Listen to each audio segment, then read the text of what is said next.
Hello दोस्तों, स्वागत है आप सभी का आपके अपने YouTube चैनल एग्ज़ाम तैयारी विथ रवि पर। दोस्तों, एसएससी एग्ज़ाम जो आपकी 8 मई की है सेकंड शिफ्ट, वो अभी कंप्लीट हो चुकी है।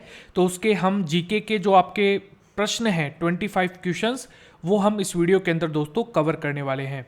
दोस्तों, वीडियो को अंत तक ज़रूर देखना। मैंने बहुत सारे एक्स्ट्रा फैक्ट्स भी इसके अंदर ऐड किए हैं जो आपकी आने वाली एग्ज़ाम्स में आप लोगों को हेल्प करेगा। अगर आपको ये वीडियो पसंद आता है, वीडियो को लाइक कीजिएगा। आपको ये वीडियो कब कैसा लगा कमेंट सेक्शन में आप हमें बता सकते हैं। चैनल को सब्सक्राइब करना बिल्कुल भी मत भूलना। पहला प्रश्न है, कौन सा नृत्य राजस्थान से संबंधित है? दोस्तों, राजस्थान से संबंधित आप लोगों के एक एग्जाम में पहले भी ये क्वेश्चन पूछा जा चुका है, तो आप हर एक शिफ्ट का एनालिसिस ध्यान से जरूर देखिएगा। दोस्तों, ये है कालबेलिया। राजस्थान में दोस्तों घूमर, गणगौर, इसके अलावा झूलन लीला, इसके अलावा कालबेलिया, छारी, ये सभी नृत्य इंपॉर्टेंट है। वही तमिलनाडु में भरतनाट्यम, कूमी, कोलट्टम, कवाडी और अट्टम, कवाडी अट्टम। उत्तर प्रदेश में दोस्तों नौटंकी, रासलीला, कजरी और यहाँ पर चापेली। उत्तराखंड में दोस्तों भोटिया नृत्य, इसके अलावा चमफुली, इसके अलावा छोलिया नृत्य। गोवा में दोस्तों देखनी, इसके अलावा फलदी, फुगदी, इसके अलावा सिग्मो, घोडो, जगोर, इसके अलावा गोंफ, इसके अलावा दोस्तों यहाँ पर टोन्या मेल जो है यहाँ पर, ये कुछ नृत्य आप लोगों के लिए इंपॉर्टेंट है, तो आप इन्हें यहाँ पर जरूर ध्यान में रखिएगा एग्जाम के पॉइंट ऑफ व्यू से। मध्य प्रदेश के अंदर दोस्तों जवारा नृत्य है, इसके अलावा मटकी नृत्य है, अड्डा नृत्य है, खाड़ा नाच है दोस्तों, इसके अलावा फूल पत्ती जो है वो डांस है यहाँ पर, इसके अलावा गिद्दा नृत्य है दोस्तों, सालेलारकी जो डांस है यहाँ पर दोस्तों, एक है सेला भडोनी नृत्य और एक है दोस्तों मंच नृत्य। तो ये सभी नृत्य एग्जाम के पॉइंट ऑफ व्यू से इंपॉर्टेंट है दोस्तों। एक तो खासकर राजस्थान, तमिलनाडु, उत्तर प्रदेश और उत्तराखंड को आप ध्यान से जरूर देखिएगा, और एमपी के कुछ नृत्य जैसे कि जवार, मटकी, इसके अलावा यहाँ पर फूल पत्ती, गिद्दा नृत्य, ये सभी इंपॉर्टेंट है। अगला प्रश्न है दोस्तों, फुटबॉल में खिलाड़ियों की संख्या कितनी होती है? दोस्तों, फुटबॉल में खिलाड़ियों की संख्या होती है 11। वही अगर आप क्रिकेट में देखें तो भी 11 है और हॉकी में देखेंगे तो भी। अच्छा, किस खेल में खिलाड़ियों की संख्या सबसे ज्यादा होती है? तो याद रखना, रग्बी फुटबॉल में होती है दोस्तों 15। वही बास्केटबॉल में दोस्तों 5, बेसबॉल में 9, पोलो के अंदर दोस्तों 4, जल पोलो में 7, वॉलीबॉल में दोस्तों 6, कबड्डी में 7, इसके अलावा लाक्रोस में दोस्तों 12 और खो खो में दोस्तों 9। तो ये सभी इंपॉर्टेंट खेल हैं जहां पर आपके एग्जाम में पूछा जा सकता है। अगला प्रश्न है, भारत और श्रीलंका को किस जल संधि से अलग करती है? दोस्तों, भारत और श्रीलंका को कौन सी जल संधि अलग करती है? तो याद रखना, पाक जलडमरू जल संधि। अगला देखिए, कुछ जल संधियां और है जो आप लोगों को याद रखनी है, जैसे कि मलक्का, ये बहुत इंपॉर्टेंट है। अंडमान सागर और दक्षिणी चाइना जो सागर है दोस्तों, इन दोनों को अलग करती है। और कौन कौन से देशों को दोस्तों? तो याद रखना, इंडोनेशिया और मलेशिया। वहीं दोस्तों सुंडा जल संधि जो है, ये जावा सागर और हिंद सागर को अलग करती हैं और इंडोनेशिया की है। वहीं दोस्तों आप लोगों के लिए डेविस जलडमरू मध्य है, वो अलग करती है बाफिन खाड़ी और अटलांटिक महासागर को, और ये ग्रीनलैंड और कनाडा को अलग करती है दोस्तों। इसके अलावा हडसन जलडमरू, ये भी बहुत इंपॉर्टेंट है, तो याद रखना, ये हडसन और अंटार्कटिक महासागर की खाड़ी को अलग करती है, और ये कहां पर है दोस्तों? कनाडा में स्थित है। दोस्तों, अगर आपको ये वीडियो अच्छा लग रहा है, वीडियो को लाइक करना बिल्कुल भी मत भूलना। प्यार करें, सपोर्ट करें दोस्तों, इतना बहुत है मेरे लिए। अगला प्रश्न है, संविधान की शक्तियां किसके पास है? दोस्तों, संविधान की शक्तियां वैसे तो संसद के पास होती है, लेकिन अगर मान लीजिए संसद में ऑप्शन नहीं था यहां पर, तो आप राष्ट्रपति करके आ सकते थे। राष्ट्रपति आर्टिकल 52 में दोस्तों भारत का एक राष्ट्रपति होना चाहिए, ये चीज कही गई है। इसके अलावा आर्टिकल 53 संबंधित है यहां पर राष्ट्रपति की कार्य शक्तियों को लेकर दोस्तों। इसके अलावा अगर हम आर्टिकल 54 की बात करें तो भारत के राष्ट्रपति के निर्वाचन मंडल से संबंधित जानकारी आप लोगों को आर्टिकल 54 में देखने को मिलता है। वहीं आर्टिकल 55 भारत के राष्ट्रपति के चुनाव के तरीके से संबंधित प्रावधान देखने को मिलते हैं। आर्टिकल 56 है दोस्तों राष्ट्रपति के पद की अवधि के बारे में बताया गया है। और आर्टिकल 57 दोस्तों, इस अनुच्छेद में वर्तमान में धारण करने वाले व्यक्ति या फिर राष्ट्रपति का पद धारण करने वाले व्यक्ति उस पद के लिए पुनः निर्वाचन का पात्र हो सकता है। इस बात के लिए यहाँ पर आर्टिकल 57 बताता है। जैसे कि एक ही व्यक्ति 2 बार राष्ट्रपति बन जाए या फिर 3 बार या फिर 4 बार, तो ये कितनी भी बार चुने जा सकता है, ये आर्टिकल आपका कौन सा कहता है, आर्टिकल 57 कहता है। अच्छा, आर्टिकल पर कौन सा ऐसा आर्टिकल है जिसमें राष्ट्रपति पर महाभियोग चलाया जा सकता है? कमेंट सेक्शन में आप दोस्तों बताइए, देखिए कितने लोगों को पता है। अगला प्रश्न है, केल्लुचरण महापात्रा का संबंध किस नृत्य से है? दोस्तों इनका नृत्य जो संबंध है यहाँ पर, यह है ओडिसी से। ओडिसी जो है वो आप लोगों को उड़ीसा का एक डांस फॉर्म देखने को मिलेगा। इसके अंदर काफ़ी और सारे व्यक्ति हैं दोस्तों, जैसे कि सुजाता महापात्रा हैं, इसके अलावा केल्लुचरण महापात्रा हैं, रतिकांत महापात्रा हैं और गंगाधर प्रधान। आप लोगों को कुछ व्यक्ति इंपॉर्टेंट जो हैं वो आप लोगों को उड़ीसी डांस फॉर्म से देखने को मिलेंगे। सातवाहन वंश का सबसे महत्वपूर्ण शासक कौन सा था? दोस्तों ये थे गौतमी के पुत्र श्री सतकर्णी, और ये काफी शक्तिशाली शासक था दोस्तों।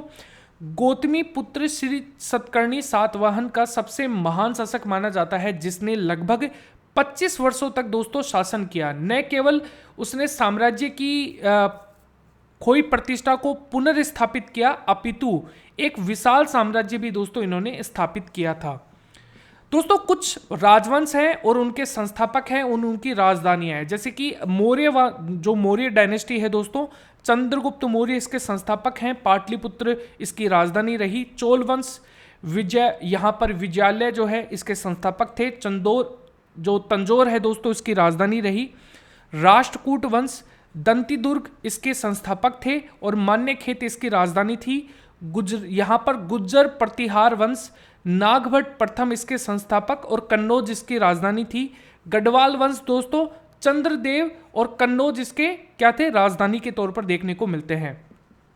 चौहान वंश दोस्तों वासुदेव ने इनकी स्थापना की और अजमेर में इसकी राजधानी देखने को मिलती है। शिशुनाग दोस्तों, शिशुनाग जो है इसके संस्थापक हैं और वैशाली में इसकी राजधानी देखने को मिलती है। हर्यक डायनेस्टी दोस्तों बिंबिसार थे और कैपिटल थी दोस्तों राजगृह।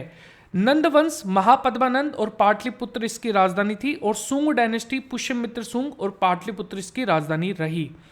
अगला प्रश्न है, महाराष्ट्र के किस नदी का उद्गम होता है? दोस्तों महाराष्ट्र से कृष्णा नदी का उद्गम होता है। कृष्णा का उद्गम केंद्र भारतीय राज्य महाराष्ट्र से लगभग 1300 फीट की ऊंचाई पर महाबलेश्वर के पास पश्चिमी घाट से होता है। तो ये एक इंपॉर्टेंट क्वेश्चन है दोस्तों। शहरों के जो शहर हैं और नदियों के किनारे जो आप लोगों को शहर है वो देखने को मिलते हैं और उनसे संबंधित राज्य, उत्तर प्रदेश अयोध्या और ये सरयू नदी के किनारे पर स्थित है। उत्तर प्रदेश यमुना के किनारे पर स्थित है आगरा। उत्तर प्रदेश यहाँ पर उत्तराखंड का हरिद्वार दोस्तों गंगा नदी के किनारे पर है। उत्तराखंड का ही बद्रीनाथ गंगा नदी के किनारे पर है। नई दिल्ली, दिल्ली यमुना के किनारे पर है। कोलकाता हुगली पश्चिम बंगाल का शहर है दोस्तों। इसके अलावा अहमदाबाद दोस्तों गुजरात साबरमती का है। मथुरा उत्तर प्रदेश का है, यमुना नदी के किनारे पर है। कन्नौज गंगा नदी के उत्तर प्रदेश है दोस्तों, वहां पर देखने को मिलता है। प्रयागराज गंगा नदी के किनारे पर है उत्तर प्रदेश। कटक महानदी के किनारे पर है उड़ीसा। और डिब्रूगढ़ दोस्तों ब्रह्मपुत्र असम जो शहर है, असम जो राज्य है वहां का एक शहर है डिब्रूगढ़, वो ब्रह्मपुत्र के नदी के किनारे पर देखने को मिलता है। इसके अलावा फिरोजपुर जो है दोस्तों ये सतलज नदी के किनारे पर है, जो कि पंजाब का एक शहर देखने को मिलता है। अगला प्रश्न है 2011 में लिंगानुपात किस राज्य का सबसे ज्यादा है? दोस्तों ये है केरल का। अगला प्रश्न है भगत सिंह और बटुकेश्वर दत्त ने असेंबली पर बम कब फेंका था? तो दोस्तों 8 अप्रैल 1929 में यहां पर बम फेंका गया था। जब भगत सिंह और बटुकेश्वर दत्त ने सेंट्रल असेंबली में बम फेंककर गिरफ्तारी देकर देश सहित ब्रिटेन में हलचल मचा दी थी। और इन्होंने जो नारा दिया था दोस्तों इसी वक्त दिया था, जिसका नाम जो नारा क्या था यहाँ पर, इंकलाब जिंदाबाद नारा दिया था दोस्तों। उदयपुर की स्थापना किसने की? दोस्तों उदयपुर की स्थापना 1553 में हुई थी और महाराणा उदय सिंह द्वितीय ने यहाँ पर इसकी स्थापना की थी, जिसे मेवाड़ राज्य की राजधानी घोषित किया गया था दोस्तों। अगला प्रश्न है, विश्व की सबसे बड़ा महाद्वीप कौन सा है? दोस्तों विश्व का सबसे बड़ा महाद्वीप है एशिया महाद्वीप। कुछ एक्स्ट्रा इंफॉर्मेशन है, अगर आप एशिया महाद्वीप को देखें तो जनसंख्या की दृष्टि से भी दोस्तों सबसे बड़ा है और क्षेत्रफल की दृष्टि से भी सबसे बड़ा है। वही अफ्रीका दूसरे नंबर पे आता है दोस्तों, और जनसंख्या की दृष्टि से यहां पर दूसरे नंबर पे देखने को मिलता है। उत्तरी अमेरिका दोस्तों यहां पर क्षेत्रफल की दृष्टि से भी यहां पर बड़ा है, लेकिन यहां पर जनसंख्या की दृष्टि से दोस्तों ये अलग हो जाता है, क्योंकि तीसरे नंबर पे जनसंख्या की दृष्टि पर यूरोप है। ठीक है, तो ये आगे देख लेना। सबसे छोटा कौन सा है दोस्तों? तो अंटार्कटिका है, जो कि जनसंख्या की दृष्टि से भी है यहां पर, लेकिन अगर हम यहां पर बात करें क्षेत्रफल की दृष्टि से दोस्तों, तो फिर कौन सा हो जाएगा? तो याद रखना ऑस्ट्रेलिया सबसे छोटा आप लोगों को देखने को मिलेगा। अगला प्रश्न है, किस अनुच्छेद में धार्मिक स्वतंत्रता दी गई है? तो 25 से 28 तक। अगला प्रश्न है दोस्तों, अंबुबाची मेला कहां पर लगता है? दोस्तों ये लगता है असम में। अगला प्रश्न है, किस खिलाड़ी को कैप्टन कूल के नाम से जाना जाता है? दोस्तों ये जाना जाता है महेंद्र सिंह धोनी को। अच्छा, कुछ खिलाड़ियों के उपनाम है, जैसे कि कैप्टन कूल, माही, ये सब महेंद्र सिंह धोनी को कहा जाता है। हॉकी का जादूगर दादा, ये मेजर ध्यानचंद जी को कहा जाता है। फ्लाइंग सिख मिल्खा सिंह को कहा जाता है। कोलो हरिन, ब्लैक बक दोस्तों ये कहा जाता है विजयन को। ठीक है, आई एम विजयन को। इसके अलावा हेटमैन दोस्तों रोहित शर्मा को कहा जाता है। गोल्डन बॉय नीरज चोपड़ा को कहा जाता है दोस्तों। मिस मल्लिका जो है यहाँ पर पीवी सिंधु को कहा जाता है। शूटर दादी यहाँ पर चंद्रो तैमूर जो है दोस्तों उनको कहा जाता है। लेडी तेंदुलकर मिताली राज को कहा जाता है। चीकू और द प्रिंस ये विराट कोहली को कहा जाता है। अगला प्रश्न है दोस्तों, उपराष्ट्रपति पद की न्यूनतम आयु कितनी है? 35 वर्ष। इसके अलावा सेरीकल्चर से कौन संबंधित है? तो दोस्तों ये है रेशम कीट पालन से संबंधित है दोस्तों। अगला प्रश्न है दोस्तों, फ्रीडम और ऑफ एक्साइड किसकी आत्मकथा है? तो दोस्तों ये है दलाई लामा जी की आत्मकथा। आपको ये वीडियो कैसा लगा कमेंट सेक्शन में आप हमें बता सकते हैं। आपको ये वीडियो अच्छा लगा है तो प्लीज वीडियो को लाइक कीजिएगा, चैनल को सब्सक्राइब करना बिल्कुल भी मत भूलिएगा। धन्यवाद।